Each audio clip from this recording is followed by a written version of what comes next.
There is a question that has been asked before, in different rooms, in different centuries, by people who could not have imagined asking it about a machine.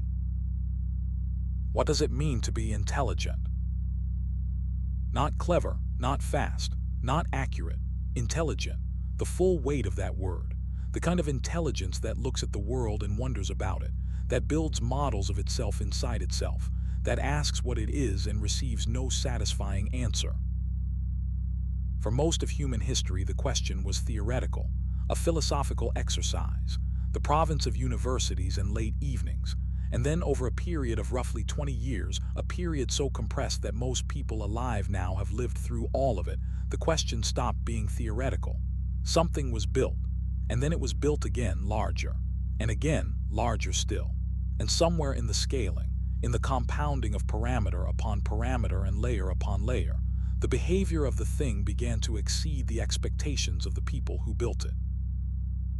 Let yourself settle. The chair beneath you, the weight of your body, the slow rhythm of your breath.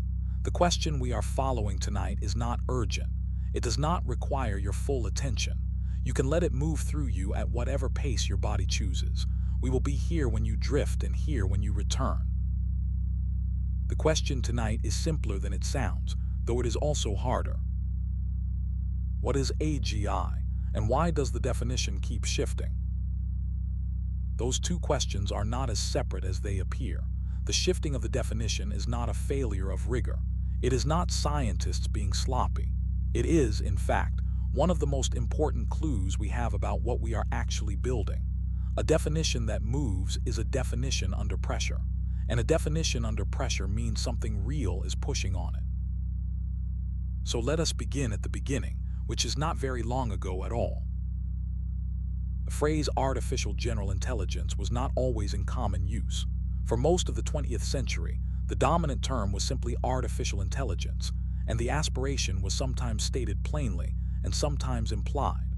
The pioneers of the field in the 1950s and 1960s believed they were building something that would, within a generation, match or exceed human cognition. John McCarthy, Marvin Minsky, Claude Shannon. Brilliant men who underestimated the difficulty of the thing they were attempting by decades, possibly more. What they were trying to build was a machine that could do what a mind does, a general-purpose reasoner, something that could look at an unfamiliar problem and work on it without being explicitly programmed for that specific problem, something that could transfer knowledge, something that could, in the broadest sense, think. That general intelligence was the original goal, but the field ran into something it had not anticipated.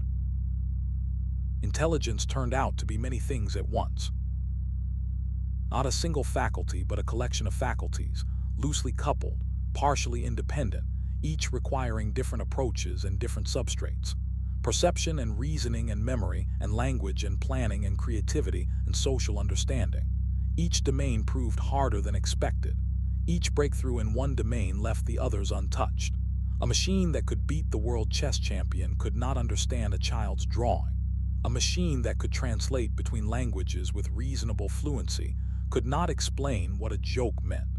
A machine that could recognize cancer in a scan could not describe what a morning felt like.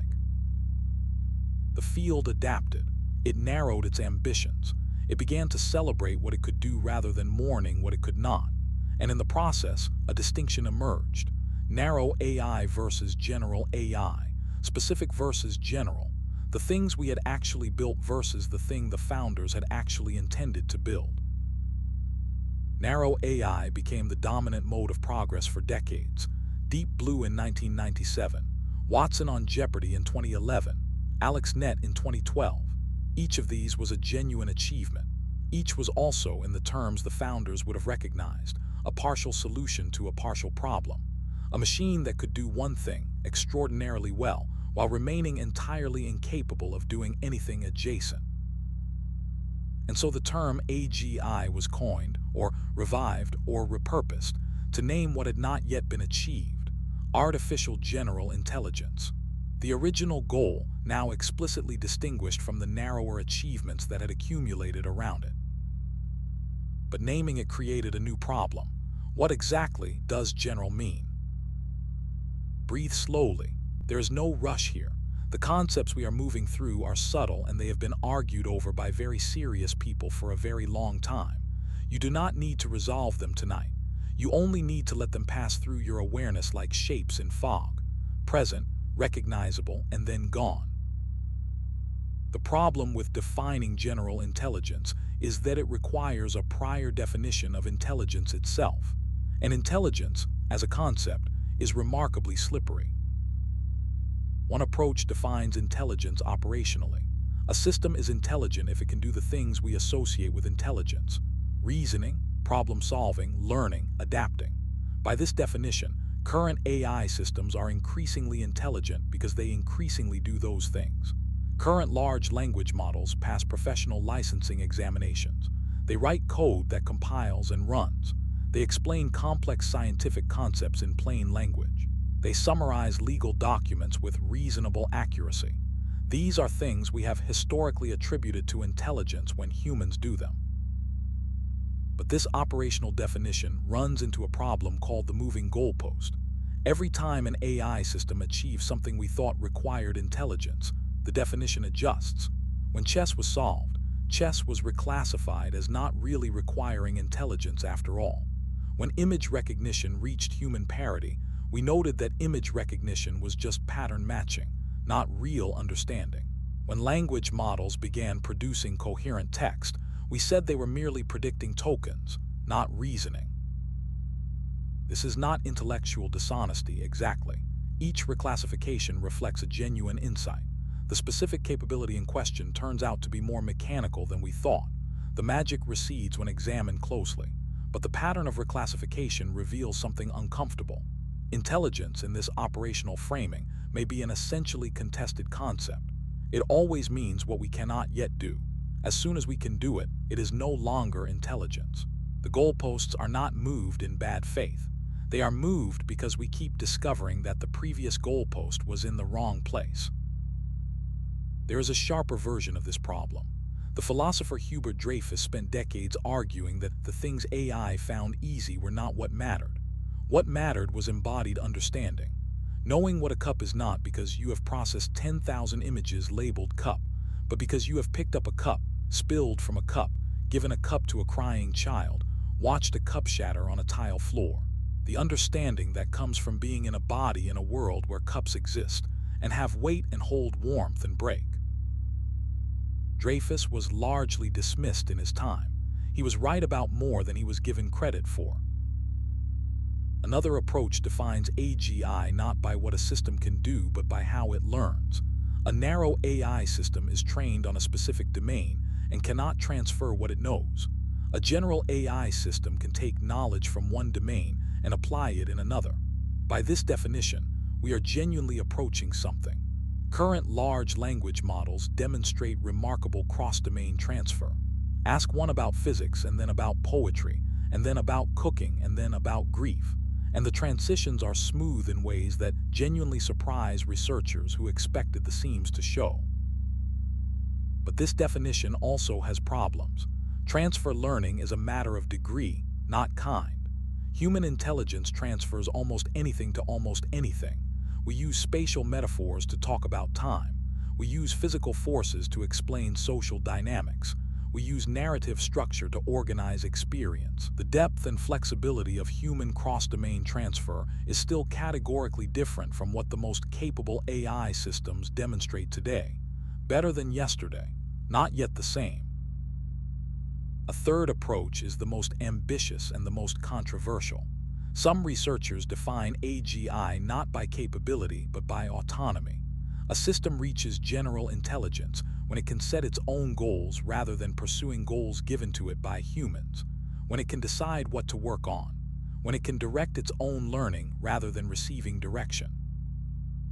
This definition shifts the problem from can it think to does it want, and wanting, in this context, brings in questions that go well beyond computer science.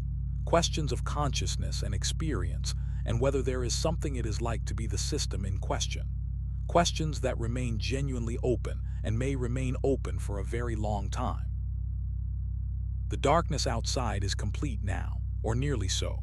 You can feel it through the walls, the absence of light, the particular quality of silence that only comes in the middle of things. Let the concepts drift for a moment. They will still be here. One of the peculiarities of the current moment is that the most powerful AI systems in existence are ones that the people who built them do not fully understand. This is not a rhetorical flourish, it is a technical fact. When researchers published work on mechanistic interpretability, they were doing something unusual. They were trying to figure out what their own model was actually doing inside, not what they had programmed it to do. What it had, through training on vast amounts of human-generated text, learned to do by itself. And what they found was strange. The model represented concepts as directions in a high-dimensional space. A concept like the Golden Gate Bridge corresponded to a specific direction that the researchers could locate. When they amplified that direction, the model began inserting the bridge into unrelated contexts, into love stories, into descriptions of itself, into advice about how to spend money. The bridge was, in some geometric sense, present in the model's internal representations in a way that became visible when you knew where to look. The researchers called these directions features in activation space.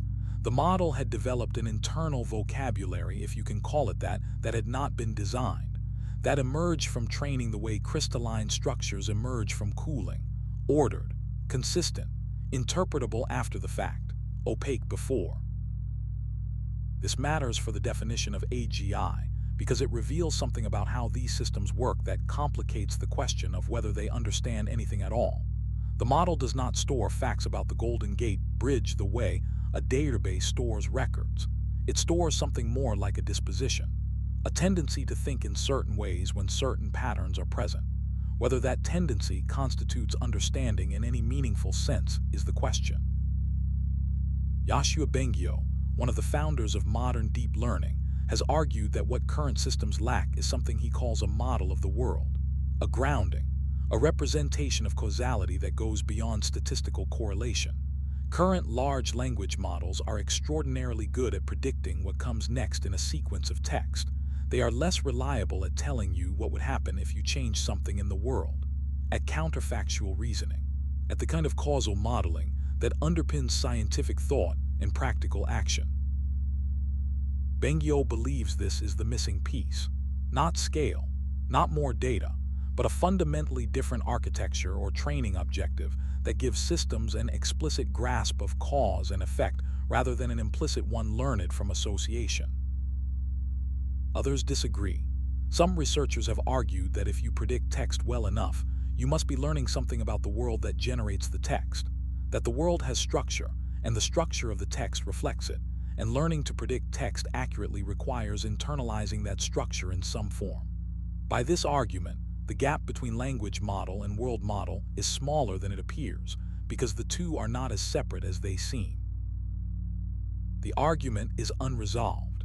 It may remain unresolvable given current tools for understanding what these systems actually know. Let the breath slow. Let the words soften. You have been carrying these ideas and you do not need to hold them tightly. They will settle on their own. There is a test you may have heard of, the Turing Test, proposed by Alan Turing in 1950 in a paper called Computing Machinery and Intelligence. Turing called it the imitation game. The setup is simple. A human interrogator asks questions. On one side is a human, on the other is a machine. The machine's goal is to convince the interrogator that it is human. If the machine can do this reliably, Turing proposed we should grant it intelligence.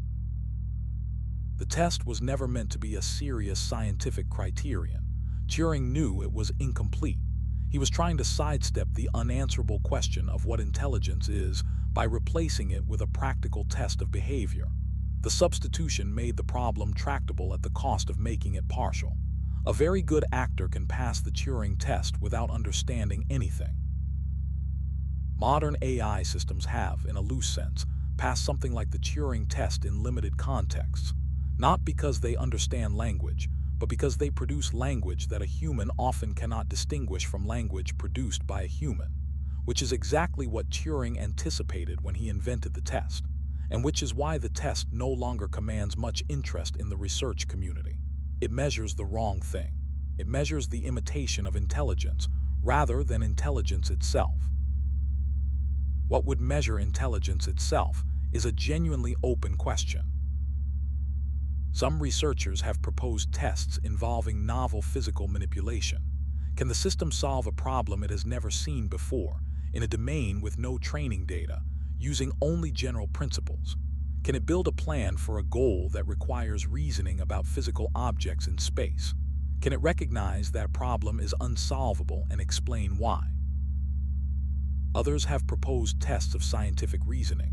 Can the system generate a genuine hypothesis about a natural phenomenon, design an experiment to test it, run the experiment, interpret the results, and update its model of the world accordingly? This chain of activities, from curiosity to experiment to update, is what we call doing science. No current AI system does this autonomously from start to finish.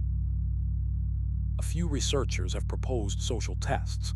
Can the system navigate genuine misunderstanding with another intelligent agent and resolve it through communication? Can it model the mental state of an entity whose reasoning is systematically different from its own, without defaulting to projection? Can it sustain a relationship with a human over time, updating its model of that human as the human changes? None of these tests have achieved consensus. Each captures something important. Each misses something. The difficulty in the end may be that intelligence is not a single thing to be measured, but a family of capacities that evolve together in biological creatures and have been partially replicated in different proportions in the systems we are building. The word general was always doing a lot of work. What we meant when we said general intelligence was something like human-level intelligence, with all the particular contours and habits of a cognitive system that evolved in a specific environment for specific purposes over a very long time. The machines we are building are not evolving that way. They are developing through a different process toward different shapes of capability. They may never be general in the way we are. They may be general in ways we have not yet named. Let the darkness hold you for a moment. The questions have done their work for now. There is a concept in the field called emergence. It describes the appearance in complex systems of properties that were not present in the components and could not have been predicted from them. Water is wet. Hydrogen and oxygen are not wet. The wetness emerges from the combination in a way that could not have been derived from studying the elements separately. Neurons are not conscious. The pattern of their firing in sufficient complexity gives rise to something that is, or at least something that behaves as though it is. Large AI systems have shown emergent behaviors that surprise their creators. Capabilities that were not present at smaller scales appeared suddenly at larger ones. The ability to do arithmetic, the ability to translate between languages that were not paired in training data, the ability to write working code in programming languages underrepresented in the training set. These abilities were not built in, they appeared. This matters for the AGI question, because it means the path from current systems to something more general may not be gradual. It may involve phase transitions, sudden qualitative changes at certain thresholds of scale or training. Researchers do not know where those thresholds are, or whether there are further ones ahead, or what capabilities might emerge at the next one. This uncertainty is part of why the definition keeps shifting. The target is not stationary, it is changing. And some of the changes are discontinuous, appearing without warning, requiring rapid revision of what is assumed to be true. OpenAI, which builds some of the most capable large language models in the world, has published its own working definition of AGI, a system that can perform the majority of economically valuable cognitive work at or above human level. This definition is notable for what it emphasizes and what it leaves out. It emphasizes economics. It is about productivity, capability, and market relevance. It leaves out questions of consciousness, autonomy, desire, and inner experience. Whether the system understands anything, whether it wants anything, whether there is something it is like to be it, these questions are not part of the definition. They are treated as separate.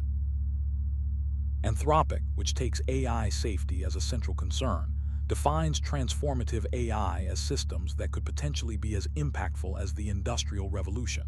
This definition is scale-focused rather than capability-focused. It asks not what the system can do in any specific task, but what the system does to the overall shape of human civilization. It is a historical definition rather than a technical one. DeepMind has published a taxonomy that distinguishes 5 levels of generality, from narrow to broad to general, to the ability to perform any cognitive task, to the ability to perform any task, cognitive or physical, that a human could perform. By their taxonomy, current systems are at the broad level. General is ahead. The full human equivalent is further still. What these definitions have in common is that they are all instrumental. They describe what the system does rather than what it is. They sidestep the deep questions because the deep questions are, for now, unanswerable. This is intellectually honest. It is also a way of acknowledging that the question we most want to answer is the one we are least equipped to answer with the tools we currently have. You are somewhere between wakefulness and sleep now, or moving toward that place. The ideas have become texture rather than content, a quality of the air rather than a series of propositions. This is as it should be. The concepts we have been moving through do not require resolution. They require only familiarity. The more often you return to them, even in this half-aware state, the more they become part of the way you see. The definition of AGI keeps shifting for the same reason that the definition of life kept shifting as biology matured, as chemistry matured, as we built better instruments and found that the thing we thought we were studying was more complicated, more layered, more surprising than we had assumed. The shifting is not failure. The shifting is the field doing what fields do when the object of study resists easy categorization. We are building something. We do not know exactly what it is. The people closest to it disagree in fundamental ways about what they are making and what it means. The public discourse simplifies and dramatizes. The research community argues and revises. In the middle, something continues to be built. Something that learns from text and images and code and conversation. Something that generates responses that sometimes surprise the people who receive them. Something that is, whatever it is, genuinely new. That is enough to sit with for now. The frontier is where it is. The night is long. The questions will still be there in the morning, waiting, unchanged by your rest. They are patient questions. They have been waiting for a long time. Rest now. Let the words dissolve into the ambient sound. Let the ideas become shapes, and then let the shapes become nothing in particular. The question of what intelligence is has waited centuries. It will wait a little longer. Sleep.